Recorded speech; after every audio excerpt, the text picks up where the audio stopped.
Let's watch this video by WillE, guys. It's even more changes to Seasonal Mastery. As a vanilla WoW gamer, somebody who's gonna play Seasonal Mastery, I feel like we should give this a watch, guys. Yeah, and then we'll get into some stuff afterwards. Let's see what this is, man. This looks like our final big round of updates before Seasonal Mastery launches on November 16th. Wait, I didn't get the... Hey guys, it's WillE. Wait, I want the intro. Hello ladies and gentlemen, WillE here. This looks like... That's better. Okay, that's better. Our final big round of updates before Seasonal Mastery launches on November 16th. There's a lot to go through, so let's make a start. Black Lotus are going to start dropping from high-level herbing nodes, such as Plague Bloom. This is how... Really? That is interesting. We're increasing the availability of Black Bloom, adding an extra chance for... So there's a small... So it's basically like Thorium. There's a small chance you can get or like Black Lotuses now. I honestly think this is nice. I'm not gonna lie, guys. Sorry for pausing already, but this is nice. If you played Classic WoW, bro, nobody wants to camp. Like, nobody wants to pay like 100+ gold for a flask. Like, that is crazy. Like, imagine you're a spellcaster and you want to get a flask of supreme power, right? You use maybe 2 per raid, because like maybe 4-hour raid or whatever. That's literally like 300 gold just in flasks. That is crazy. So I actually kind of like this. I think this is probably nice. Lotus work in TBC, and the idea has just been... Because like it'll make the consumables more available. Because like nobody, I know some people are gonna be like, oh Guzu, well that's not vanilla. No, it's not. But nobody wants to pay like 100+ gold for 1 Lotus, right? That's ludicrous. Ported back to not the wrapper. Classic. Also, they still have their own individual nodes. Elemental Fire, Earth and Water will start dropping from herbing and mining nodes. When Blizzard made the post that they're going to increase their drop rate, it made it sound as though the mobs that drop them are just going to drop more. Okay, so it's the same thing with... This isn't the case. I went out and tried some mining. I've seen pictures of herbing. In some cases from Dark Iron Ore, I got 3 Elemental Fire and a rich Thorium. So it's elemental... Wait, what? I guess this will incentivize people to like go out and actually like, you know, mine and like herb and stuff like that, which is... Vein, 3 elements. I kind of like this. I don't know what you guys think about it. I think this is kind of cool because, dude, elemental earth is... When I played Classic, I think elemental earth got up to like 4 or 5 gold per. And it's because you can only farm them in either Badlands or Arathi Highlands or like really high level zones, right? So this will make people... First of all, it'll make people go out in the world more to farm, and it'll make it more available to the normal player base. I think this is good. I like this. Elemental Earth, so they're going to be a lot more plentiful. There's going to be a huge amount of changes to your Prebis and the ways which you can get Maraudon as well, launch. Diamol will be available from day 1. This means Quell Sarah. This means good mage water. Easy to obtain class trinkets. You will have an instance Black Lotus farm, assuming that they drop from Dreamfoil in Diamol East. Yes, this will be very abusable. Diamol Tribute Farm for Hunters. It should still be worth us some good Prebis from there. Speaking of Prebis, your lists are just going to have changed entirely. We have enchants and arcanons for the head slot that give 8 spell damage. Class mount quest should be in. Is just a lot of content there. The loot... I think as long as they make it... Yeah, I agree, Sweet. As long as they make it so it's not overly crazy, and like it's not like, oh, you get like 4 elemental earth per like vein, right? As long as it's like, it's managed a little bit, so it's like this drop rate is not extremely high, right? Like you get, imagine you get like a Arcane Crystal or something, like, or a Star Ruby from like a Thorium, right? Maybe if it's that level, then it's cool, right? I like that. Mining bots raise your... Dude, fucking mining bots, man. I guess we'll see, guys. Table we'll see. rework that was done in Phase 5 with the AQ release will be in from launch as well. The biggest... Yeah, the thing... Yeah, I'm pausing a lot, so sorry. I have a lot of things to say. Yeah, exactly. Like, with the no well buff meta and the raids being harder, consumables will be a lot more... like, you will need a lot more consumables. So it's sort of like rectifying that a little bit, right? Impacts of these changes will be idols, librams, and totems dropping from day 1. Hand of Justice will have been moved from Angerforge to Emperor with an improved drop rate. There'll be less Dark Runes dropping in Scholomance, if I remember correctly. The PvP legs from Warsong Gulch should also be in, as well as the Spell Pen Trinkets. They specifically mentioned their plans for Titanic Leggings and Sageblade won't be made available on launch though. We will on launch, however, have all Battlegrounds, and they've already confirmed we're getting an earlier... Really? So we're getting AV. Many groups of guards NPCs removed from Eltug Valley has been restored. Oh, interesting. Version of AV with more guards and mines. Speaking of AV rings, the dagger lobotomizer is now actually usable by rogues since you don't have to worry about a debuff limit, and a cheaper epic mount. World PvP event has been enabled in Eastern Plagueland. I wonder if, I guess we'll see if they're going to be adding mines to AV as well. Because in the early iterations of AV, there used to be mines as well, which would do like 2 to 3k damage and stuff like that. This should actually see some action early on. You can get some small benefits from holding a bunch of towers. The Sunken Temple quests will be available on launch. Speculative, maybe Diamond Flask is getting nerfed, but we don't really know yet, so it no longer benefits from healing. It's just got an updated spell ID. It's probably going to get nerfed, but we won't know until we find out. Here, 0.5 will be available on launch. This might be a hot take. I'm not a big fan of this. I don't like that there's 0.5 at launch. I do not like it. I think it should not be there. I do not like it. I really am not for this. And the reason for it is that, at least for the class I play, Rogue, maybe for some other classes as well, tier 0.5 gear for rogues is literally on par with AQ40 gear. There has been people like, trying to theorize if AQ40 gear tier 2.5 or tier 0.5 is better. It is literally insanely OP. Like, rogues will be so strong with tier 0.5, man. Like, they will be, it'll basically be like having AQ40 gear at launch. If you get a full set, like at tier 0.5, it's gonna be crazy. So yeah, I'm not a big fan of this personally, but yeah, at least for rogues, I know it's OP. I'm not too certain about the other classes, to be fair, but for rogues, this is crazy OP. Like, insane. Item set is huge, especially for rogues. Where in Classic, it was used up to AQ40. Even further. The questline is very long. Some people use this set in Nax. No meme. Like, there's a lot of raw gold that so needs to be thrown into it, and of course you need tier 0 to be able to upgrade them. It's a deterministic gear source though, and they're well statted. Nice addition to the game for people who want to seek out a different way to gear up. Expect many dungeons with a rogue leader looking for more that have tier 0 on res. The tier 0.5 questline also requires the Templars and Dukes summons in Silithus. These actually drop really good gear, and this is going to be a legit gold farm for sure, as they are all bind on equip. The Templars are even soloable by some classes. All in all, much more variety of loot. If there were concerns about loot quantity in raiding, this is going to fill those gaps for many classes and create far more avenues to pursue your pre-bis, or perhaps even bis for the phase. Also, this is a direct buff to player. There's going to be a lot of ways to farm gear, that's for sure. Power to counter the newfound difficulty. You're going to be getting a lot of gear, man. So overall, I think it's going to be interesting, make the world a lot more active, the game a lot more active, more dungeons going. These things are positive for me. PvP.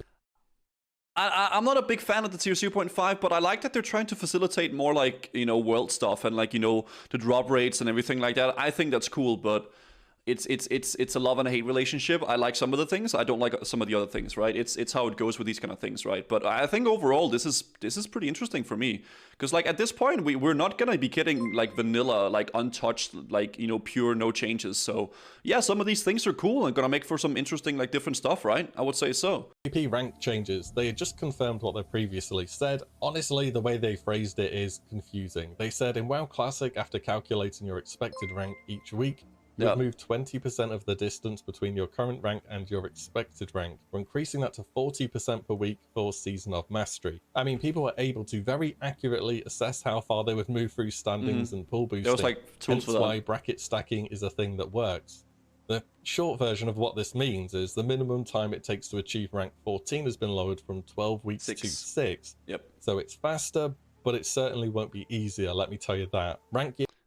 There's going to be a lot of competition, I think, because everybody knows it's fast now, which means more competition. So it'll be quite, especially with ranking out at launch, man. Leveling on a PvP server at launch will be an absolute bloodbath, man, because they will want to get as much honor as you possibly can. And the first few weeks, that will be with World PvP. So it's gonna be crazy, man. STV, guys, is gonna be a war zone. That's one of the things I'm a little bit sad about. I will miss out on because I'm doing Road to Rag and Hardcore. I will miss out on that like initial launch with like PvP and stuff, right? But You know, I'm excited for Road to Rack though and hardcore, so I'm hyped for that. It's gonna be something new for me. From launch is the most impactful gearing change so far out of everything we've gone over. Some classes even use this gear all the way up to Naxxramas. It's extremely powerful. Speaking of PvP, no rank 14, guys. I'm not doing rank 14. Nope. Same faction battlegrounds for Season of Mastery. There is also no restrictions on pre-mades, so they're back on the menu. For a solo player, it's going to be sticking to AV again. I expect BGs to be extremely active for a long time. God, I'm going to assume ranking. the maximum 5-man AV pre-made will be back as well. AV ranking is the most mind-numbing thing you can do in the world. Until people figure out how to pre-made it again. I hate AV ranking. No major class changes expected for this season. I would have liked some small adjustments to mana. Blizzard saying a blue post. A part of what makes WoW Classic special is being able to relive and remaster the gameplay that bygone versions of WoW provided. And a large part of WoW Classic project is bringing that back for players to enjoy. We want players to recognize their classes, both their strengths and limitations. We don't want to create a situation where frequent balance changes are necessitated and leave players wondering what's happened with their class from week to week. Moving on, bug fixes. The meme specs with these changes to the raids and stuff like that and no world buffs, meme specs are just even worse now. Like, they're actually, like, Red Paladins, if you thought they were bad before in raids, they are even worse now. Like, they are literally horrible now. It's like, they're bad. They're just bad now. They're always possible, of course, but broadly speaking, the classes you know from Classic will be the classes you experience again in this season. Yeah, that's how it goes, Rob. Some players are interested in seeing a version of Classic that has adjustments to its core class toolkits. That's not our plan for this season. Notably, this season, Fresh 2 is going to have class changes, 99% sure. Based on what I think it would be cool. If this, like, Season of Mastery goes good, and everybody likes it, and it's awesome and stuff, I would love to actually see them do a legit Classic Plus. Like an actual, maybe this is copium, but a legit, like, Classic Plus. Give us Scarlet Crusade raid, give us goddamn Emerald Dream, give us something cool, give us some, like, actual changes to the things, and make it like a new thing, right? Like, that would be sick. What we saw in Molten Core and Onyxia beta that is like extreme hopium. Groups that stacked warriors and rogues seem to struggle more than groups that had a greater diversity of classes. There are a lot of variables here, especially given their gear and the fact that they're experiencing fights for the first time. But it gave us hope that we are on the right track here. We'll keep an eye on things though. We're open to further adjustments if needed, if it turns out we're mistaken. Well, melees are always in close proximity, and with bosses doing mechanics, particularly AoE mechanics more often, the melee group is going to be taking more damage. Fire res on melee, new meta perhaps, so you can stack. I think for maybe for speedruns and stuff, melees will be good, but I think most raids will primarily run like a lot of casters, because like casters and stuff like that, they do a pretty decent damage now. Especially like Warlocks and Shadow Priests because of the unlimited debuff slots, and they don't take a lot of damage, right? Because they don't have to stand in like fire and shit, so maybe casters are gonna be like pretty good now. We'll see. Them again. Also, healers, you know, have a mana bar too, and that was already wearing thin on longer fights. Also in the beta, they did have unlimited distilled wisdom, which is... I think rogues will probably be the best DPS. I genuinely, with tier 0.5, rogues will be top. I think you guys don't know how strong a rogue is with tier 0.5 at launch. Imagine a rogue with Perdition's Blade, Core Houndtooth, tier 0.5, and the rest is tier 1. They are literally gonna pump. Like, 4-set bonus for Death Mantle, Perdition's Blade, Core Houndtooth, rest tier 1, they're gonna blast. It's gonna be insane. Like, I'm not kidding, dude. Essentially infinite mana if you really wanted it to. God. I'm not holding my breath much for the meme specs this season. If all we manage to achieve with the changes is half the raid goes from Rogue Warrior to half the raid being Mage Lock. Unless life tapping's too taxing to overstack locks and healers. In Classic though, healers were all out sniping as soon as you thought about tapping. Next up, no spell batching confirmed. Great news. Yes, Elemental Mastery still works without batching.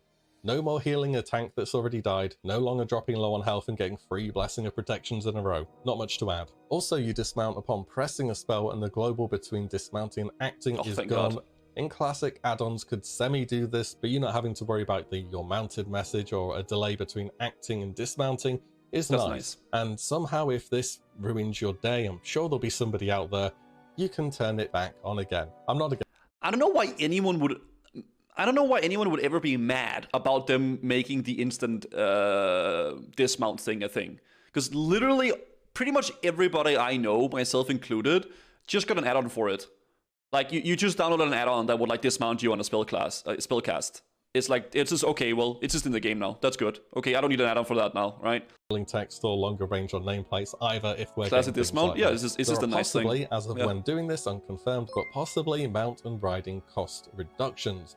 In Classic, there's a 10% discount for your faction mount and a further 10% in rank 3 from PvP, which will be in from launch, by the way. You should get rank 3, it's very easy. In Classic, a level 40 mount was 80 gold and the riding training was 20 gold. A level 60 mount was 1,000. Currently, on the Season of Mastery beta, the level 40 mount is 40 gold and training is 10 gold. No discounts appeared to be applied. The 60 mount was still 1,000. That makes sense. I like that they keep the 60 mount expensive though. But it does make sense that like your the 40 mount is going to be a little bit cheaper, right? Because like the leveling is extremely fast now. So it kind of like, it's going to be hard to get that, right? But I like that the max level mount is still expensive, right? But we'll see. Gold EKB raids are going to ruin the game again. There's plenty of other things that's probably going to ruin the game than that. Let's be honest, but yeah.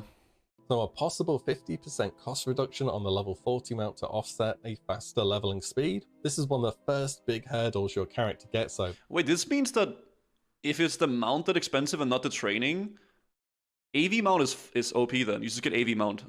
It's fucking like free mount, easy clap.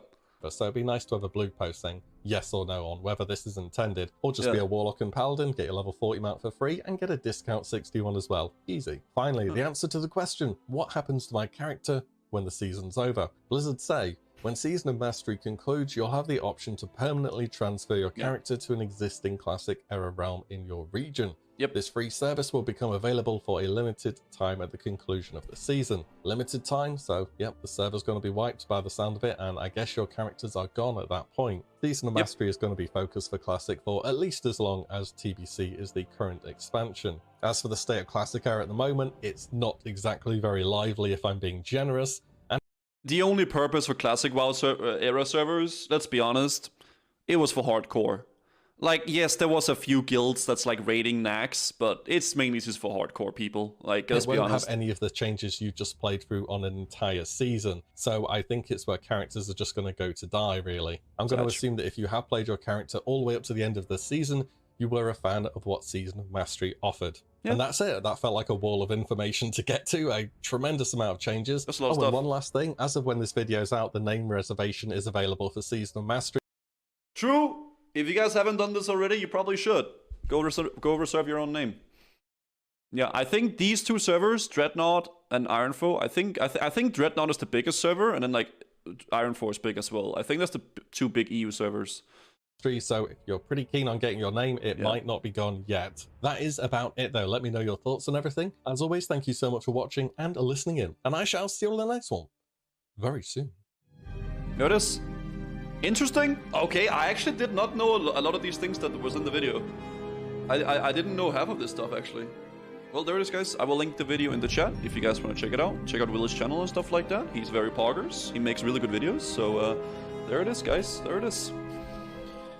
The hype is real. I don't know. I'm hyped for SOM. I am. Genuinely, I'm excited for it. I think it's going to be big fun. You know, maybe it is hopium. Maybe it is copium. But I am a little bit of a WoW Andy. I am a classic WoW Andy, and the whole like Road to Rack stuff. Even if I didn't do Road to Rack and hardcore, I would still be excited for fresh, right? Because the amount of times I've leveled on like